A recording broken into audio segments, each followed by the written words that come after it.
Hello friends, good evening. Restaurant pest control work running ஆகிட்டுருக்கு. இதே போல் நம்ம சென்னை சிட்டி ஃபுல்லாக நம்ம பண்ணிக்கிட்டு இருக்கிறோம். இது மாதிரி ரெஸ்டாரண்ட் வச்சுருக்கிறவங்க, ஆஃபீஸ் வச்சுருக்கவங்க, கமர்ஷியல் ஆஃபீஸ் வச்சுருக்கவங்க, இண்டிவிஜுவல் ஹவுஸ் வச்சுருக்கவங்க, அப்பார்ட்மெண்ட்டில் இருக்கிறவங்க எல்லாருக்குமே ஒரு வேண்டுகோள். இது மாதிரி வந்து காக்ரோச் ப்ராப்ளம், கரண்ட் ப்ராப்ளம் இது மாதிரி இருந்துச்சுன்னா நீங்கள் வந்துட்டு நமக்கு சப்போர்ட் பண்ணுங்கள்.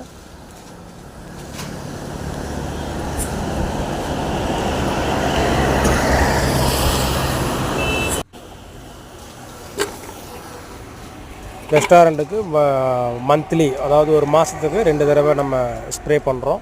15 நாளைக்கு ஒரு வாட்டி ஸ்ப்ரே பண்ணி கிளியர் பண்ணி கொடுக்குறோம், கண்ட்ரோல் பண்ணுறோம். பெஸ்ட் கண்ட்ரோல் பெஸ்ட்டாக பண்ணி தரோம். நம்ம கம்பெனி என்டிபி என்டர்பிரைசஸ் செக் பண்ணுங்கள். நம்மளோட குட் சர்வீஸ் இது.